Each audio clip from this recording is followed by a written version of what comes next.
بسم اللہ الرحمن الرحیم الحمد للہ رب العالمین والصلاة والسلام علی اشرف الانبیاء والمرسلین وعلی آلہ واصحابہ اجمعین۔ مسلمانوں کو اپنی یومیہ زندگی میں جس بات کا سب سے زیادہ اہتمام کرنا چاہیے وہ ہے اپنی تمام حرکات و سکنات میں رسول اکرم صلی اللہ علیہ وآلہ وسلم کی سنت پر عمل کرنا، اور صبح سے لے کر شام تک اپنی پوری زندگی کو آپ صلی اللہ علیہ وآلہ وسلم کے طریقے کے مطابق منظم کرنا۔ دیکھیں، ذوالنون المصری کہتے ہیں اللہ تعالیٰ سے محبت کی علامات میں سے ایک علامت یہ ہے کہ انسان رسول اللہ صلی اللہ علیہ وآلہ وسلم کی عادات، ان کے افعال، ان کے احکام، ان کی سنتوں کی پیروی کرے۔ فرمان الہی ہے قُلْ إِن كُنتُمْ تُحِبُّونَ اللَّهَ فَاتَّبِعُونِ يُحْبِبْكُمُ اللَّهُ وَيَغْفِرْ لَكُمْ ذُنُوبَكُمْ وَاللَّهُ غَفُورٌ رَحِيمٌ۔ سورہ آل عمران کی آیت نمبر 31 ہے۔ کہہ دیجئے اگر تم اللہ تعالیٰ سے محبت رکھتے ہو تو میری تابعداری کرو، خود اللہ تعالیٰ تم سے محبت کرے گا اور تمہارے گناہ معاف فرما دے گا، اور اللہ تعالیٰ بڑا بخشنے والا مہربان ہے۔ اور حسن بصری کا کہنا ہے اللہ سے محبت کی علامت اس کے رسول اللہ صلی اللہ علیہ وآلہ وسلم کی سنت کی پیروی کرنا ہے۔ اور کسی مومن کا اللہ کے ہاں کتنا مقام ہوتا ہے، اس کا دار و مدار بھی رسول اللہ صلی اللہ علیہ وآلہ وسلم کی اتباع پر ہے۔ سو جس قدر زیادہ وہ آپ صلی اللہ علیہ وآلہ وسلم کی سنتوں کا پیروکار ہوگا، اتنا زیادہ وہ اللہ کے ہاں لائق احترام ہوگا۔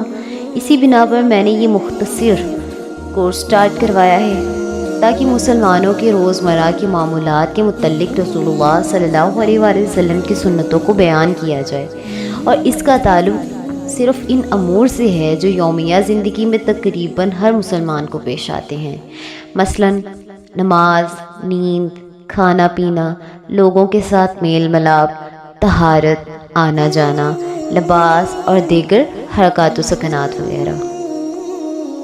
ذرا غور کیجئے، اگر ہم میں سے کسی شخص کا کچھ مال گم ہو جائے تو ہم اس کی تلاش میں اپنی تمام تر توانائیاں صرف کر دیتے ہیں اور اسے حاصل کرنے کے لیے ہر ممکن کوشش کرتے ہیں تا وقت کہ وہ ہمیں واپس مل جائے۔ اور آج ہماری یومیہ زندگی میں کتنی سنتیں ضائع ہو چکی ہیں، تو کیا اس پر بھی ہمیں کبھی افسوس ہوا؟ اور کیا ہم نے اپنی عملی زندگی میں نافذ کرنے کی کبھی کوئی سنجیدہ کوشش کی؟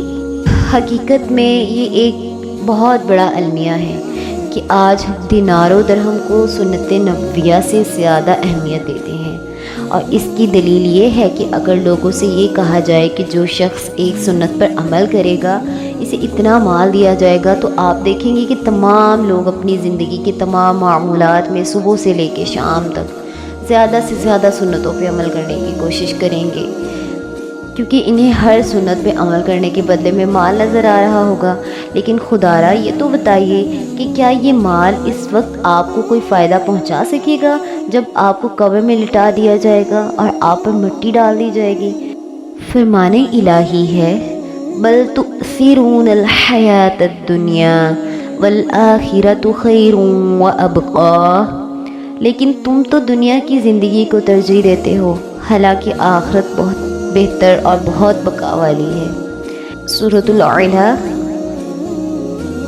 یاد رہے کہ اس کورس میں جن سنتوں کا ذکر ہے اس سے مراد وہ عمل ہے جس کے کرنے پہ ثواب ملتا ہے اور اسے چھوڑنے پہ کوئی گناہ نہیں ہوتا، اور اس کورس میں ان سنتوں کو جمع کیا ہے جن پر ہم میں سے ہر شخص دن اور رات میں کئی مرتبہ عمل کر سکتا ہے، اور میں نے محسوس کیا ہے کہ روزمرہ کی سنتوں کی تعداد 1000 سے زیادہ ہے، بشرط کہ انسان اپنے تمام معمولات رسول اللہ صلی اللہ علیہ وآلہ وسلم کی سنتوں کو مد نظر رکھ کر سر انجام دیں۔ اور یہ کورس انہی سنتوں پہ عمل کرنے کے سلسلے میں آسان ترین وسائل کے لحاظ سے بیان کیا گیا ہے، اور اگر انسان روزانہ 1000 سنتوں پہ عمل کرے تو یوں وہ ایک ماہ کے دوران 30,000 سنتوں پہ عمل کر سکتا ہے۔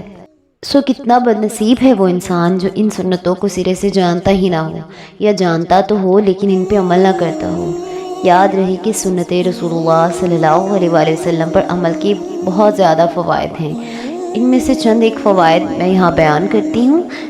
نمبر 1، سنت پہ عمل پیرا ہونے سے بندہ مومن کو اللہ کی محبت نصیب ہوتی ہے۔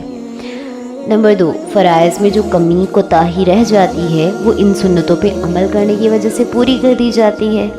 نمبر 3، اتباع سنت کی بنا پر انسان بدعت سے محفوظ رہتا ہے۔ نمبر 4، سنت کی پیروی کرنا شاعر الہی کے احترام کا حصہ ہے۔ رسول اللہ صلی اللہ علیہ وآلہ وسلم کو عمل کے ذریعے زندہ کیجیے۔ یہ چیز آپ صلی اللہ علیہ وآلہ وسلم کے ساتھ کامل اور سچی محبت کی نشانی ہے۔ بارگاہ الہی میں التجا ہے کہ اللہ سبحانہ و تعالی ہمیں ان سنتوں کو سیکھنے اور ان پہ عمل کرنے کی توفیق عطا فرمائے۔ کل سے ہم باقاعدہ اپنی فرسٹ کلاس کا آغاز کریں گے انشاءاللہ۔ آج کے لیے اتنا ہی کافی ہے۔